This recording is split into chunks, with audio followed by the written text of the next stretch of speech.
5 लोग तो ये बाहर आ गए, परंतु जो इस फैसले में जो बड़े आंदोलन को और यूएपीए के विरोध में जो हम कानूनी लड़ाई लड़ रहे थे उसमें उसको धक्का लगा है, ये मैं बोल सकता हूँ। पहले गवाहियाँ होंगी, गवाहियों में देखिए गवाहियाँ कितने मजबूती से ठहर पाती हैं क्रॉस एग्जामिनेशन के टेस्ट पे, ये बुनियादी बात है। अगर गवाहियाँ कुछ ऐसी मजबूती से हो गई जो उनके गुनाह की तरफ और इशारा करती हैं, तब बेल होने में और ज़्यादा मुश्किल होगी। और अगर गवाहियाँ ऐसी हुई कि ये तो गवाही झूठे थे, तब बेल होने में और आसानी होगी। उनको तो देखिए पूरी दिल्ली की सरकार, केंद्र की सरकार मदद कर रही है। अभी उनके ऊपर भी तो मुकदमे एफआईआर दर्ज हुई है ना, उसके बारे में भी तो अभी न्याय होना बाकी है।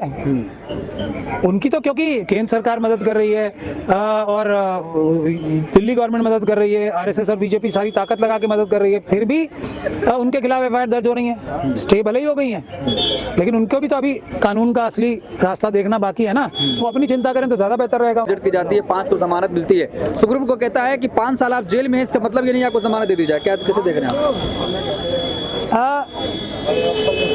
लेकिन बात यहीं तो खत्म नहीं हुई थी ना। 5 साल जेल में है, उसके आगे ये भी बहस, जो हम लोग अभी तस्लीम की बेल है उसके आगे ये भी बहस है कि इन्होंने कुछ किया भी तो नहीं है, ये बेगुनाह भी तो है। 5 साल और फेलियर किसका है 5 साल मुकदमा चलने के लिए, ये भी मुद्दा है। कि अगर जिस कानून में एनआईए में ये लिखा हुआ है कि ये ट्रायल जो है बिना देरी के कंप्लीट होगा, जो इसमें स्पेशल कोर्ट्स बनाने चाहिए, वो अगर गवर्नमेंट ने नहीं बनाए तो ये दोष किसका है? अगर हमारी अदालतें के ऊपर बोझ है, वजन है काम का ज़्यादा, तो ये दोष भी तो सरकारों का है। तो सरकारों के दोष की सज़ा ऐसे लोगों को मिले जिनका ट्रायल ही कभी पूरा नहीं होना। इस केस के ट्रायल को पूरा होने में एक तो जो हमारी इन्वेस्टिगेटिंग एजेंसी है दिल्ली पुलिस की स्पेशल सेल, उसने अपनी पूरी कोशिश की है कि 40,000 से भी ज़्यादा पेजेस की चार्जशीट बनाई है। किस लिए? कि भले ही उसमें कुछ भी ना हो, लेकिन गवाह रख दिए हैं 800,000 के करीब, ताकि देर लगे ट्रायल को ख़त्म होने में। जो पुलिस के अधिकारी हैं उन्हें भी पता है कि जजेस के ऊपर दबाव इतना है, वो ट्रायल ही कभी ख़त्म नहीं होगा। तो इस एंगल पे भी कभी ना कभी इन्वेस्टिगेशन हम लोग कराएंगे कि क्या ये चार्जशीट बल्कि इसलिए बनाई जाती है कि ये तो पता ही है कि बेल नहीं होगी, और दूसरा कि ये बहाना लिया जा सकता है कि ये स्ट्रिंजेंट कंडीशंस हैं तो बेल ना दी जाए और ट्रायल कभी खत्म होगा नहीं। तो क्या ये खुद अपने आप में एक जाल बुनने का काम इन्वेस्टिगेटिंग एजेंसीज तो नहीं करती हैं? केस को मजबूत बनाने के लिए वो आवश्यकता नहीं है इतने सारे गवाह लाने के लिए, क्योंकि बाद में हमने कई केसेस में देखा है जब बेल अदालतें देने लगती हैं तो इन्वेस्टिगेटिंग एजेंसी कहती है हम तो अपने 100 गवाह हटा देंगे, मतलब उनको वही नहीं करेंगे, उनकी गवाही नहीं कराएंगे। अगर वो बेकार गवाह थे तो आपने उनको रखा सिर्फ ट्रायल को देर करने के लिए था। जब बेल का टाइम होता है तो आप सैकड़ों गवाह रख देते हो। बाद में जब बेल मतलब अपोज करने के लिए शुरू का टाइम होता है, बाद में जब अदालतें आपसे सवाल पूछती हैं आपने इतने सारे गवाह कितने दिन में पूरे होंगे, तब आप ये कहते हो कि जी चलो हम इनको कम कर देते हैं लेकिन बेल ना दो। तो ये इस पे भी एक दिन कभी ना कभी डिटेल में इन्वेस्टिगेशन होगी, सच्चाई तब आएगी उजागर। लेकिन सर दिल्ली पुलिस पहले दिन से विरोध, क्या लगता है? मेरा ऐसा मानना है 1 साल का टाइम तो दिया है, ये ट्रायल 50 साल में भी खत्म नहीं होगा, मेरा ऐसा मानना है मेरे एक्सपीरियंस के हिसाब से। बाकी 1 साल का टाइम दिया है, आप जो देश के सबसे बड़े 2 नंबर के लीगल अधिकारी हैं सॉलिसिटर जनरल साहब, उनसे पूछो 1 साल में कैसे खत्म हो जाएगा ट्रायल, क्योंकि उन्होंने ही इस प्रकार की कोई स्टेटमेंट दी थी, ऐसा मुझे पता लगा। जेल में रहना पड़ेगा 1 साल, मतलब 1 साल के बाद ये अपील कर पाएंगे या कोई और चारा है?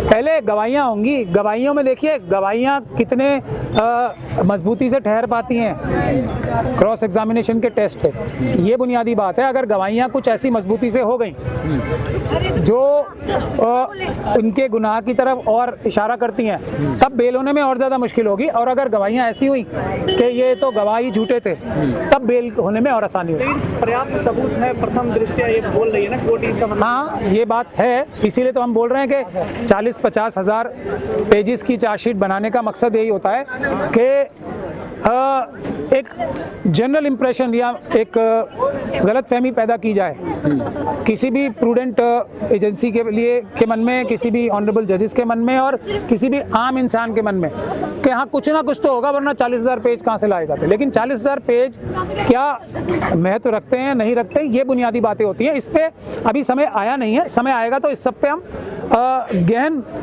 एक तरीके से इन्वेस्टिगेशन कराएंगे, ऐसा हमारा इस बारे में। सर, दिल्ली के कानून मंत्री कपिल मिश्रा कह रहे हैं कि जो कुछ उन्होंने किया था उसका उनकी सजा मिली है बेल रिजेक्ट होकर उमर खालिद शर्जील इमाम को। जी, कपिल मिश्रा कह रहे हैं जो कुछ उन्होंने दिल्ली में किया, दंगा हुआ, लोग मरे, सजा मिली है उनको, उनकी बेल रिजेक्ट की गई सुप्रीम कोर्ट की तरफ से।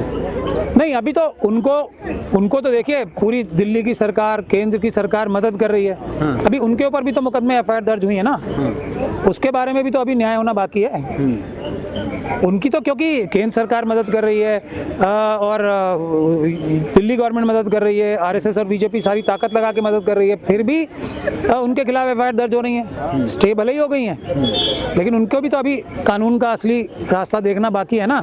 वो अपनी चिंता करें तो ज़्यादा बेहतर रहेगा उनको। सर, 5 लोगों को बेल मिल गई है, इन 2 को नहीं मिली, कंपेयर करना सही नहीं है ये भी बोला, तो क्या लग रहा है कंपेयर नहीं हो सकता इनका? हाँ, ये बात तो देखिए मुनासिब बात है, हर एक व्यक्ति का अलग रोल दिखाया गया है चार्जशीट पे, तो कंपेयर तो नहीं किया जाना चाहिए, लेकिन इतना भर कंपैरिजन तो हो सकता है कि इस व्यक्ति ने ज़्यादा किया और इसने कम किया।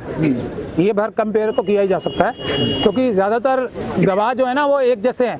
अगर आप लोग चार्जशीट देखेंगे तो आपको लगेगा कि कॉपी पेस्ट कर रखे हैं बयान।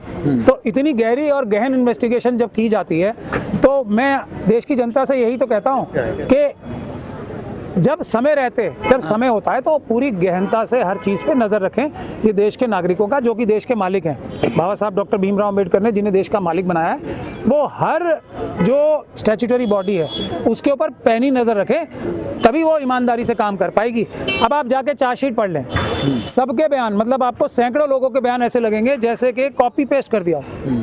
तो ये क्या एक ऐसी प्रीमियर एजेंसी की इन्वेस्टिगेशन है या नहीं है, ये मैं देश की जनता पे छोड़ता हूँ। तो मतलब क्या संविधान के हिसाब से काम नहीं हो रहा है? फिर बिल्कुल नहीं हो रहा है, इसमें तो कोई शक और शुबे की गुंजाइश ही नहीं है। अगर सच्चे मन से जो संविधान की शपथ लेते टाइम बोलते हैं ना, वो नहीं कार्य होता तो वो अपराध होता है। इसमें तो किसी को कोई शक और शुबा होना ही नहीं चाहिए। सर, क्या लगता है अब इस 5 लोगों की जमानत मिली है, ये बड़ी जीत है सुप्रीम कोर्ट से? नहीं, देखिए मैंने आपको बोला ना 5 लोग तो ये बाहर आ गए, परंतु जो इस फैसले में जो बड़े आंदोलन को और यूएपीए के विरोध में जो हम कानूनी लड़ाई लड़ रहे थे उसमें उसको धक्का लगा है, ये मैं बोल सकता हूँ। इंटरनेशनल मुद्दा बना दिया है, कह रहे हैं कि भारत के आंतरिक मुद्दों पे हस्तक्षेप नहीं कर सकते बाहर के जो न्यूयॉर्क, अमेरिका के सांसद। देखिए, ये हम ईमान वाले अम्बेडकरवादी हैं, हमारे लिए हमारा संविधान काफ़ी है, हमारे देश की जनता काफ़ी है, हमें किसी भी बाहर के व्यक्ति से कोई मदद नहीं चाहिए। तो इस बारे में मैं जवाब नहीं दे सकता। जो लोग बाहर जाते हैं, जिस भी वजह से बाहर से मदद मांगते हैं, ये उनसे पूछना चाहिए। मैं तो इसका विरोध करता हूं कि कोई भी विषय भारत का अंदर, हम लोग इतने ताकतवर हैं ना अम्बेडकरवादी, हम तो बाहर के देशों में अगर किसी को कोई परेशानी है तो मदद करने वालों में से हैं अम्बेडकरवादी। हमें मदद नहीं चाहिए किसी की। तो ये लोग जो मदद लेने जाते हैं, जिस भी वजह से, जो भी वजह है, वो उनकी अपनी अपनी वजह हो सकती है, ये बात उनसे पूछिए। मैं तो इसका सख्त विरोध करता हूँ। कोई ज़रूरत नहीं है किसी के पास जाने की। हम भारतीय हैं, अपने भारत की रक्षा करने के लिए काफ़ी हैं। जो बाहर जाना चाहते हैं वो बाहर जाएं, हमें कोई ज़रूरत नहीं बाहर जाने की। ना मैं इसके बारे में जवाब देना चाहता हूँ। रिव्यू पिटीशन आप दाखिल कर सकते हैं? हाँ, वो सब संवैधानिक रास्ते हैं, बिल्कुल करनी चाहिए। रिव्यू पिटीशन भी, क्यूरेटिव भी करनी चाहिए। और ट्रायल कोर्ट में सबसे महत्वपूर्ण बात है केस मुकदमा मजबूती से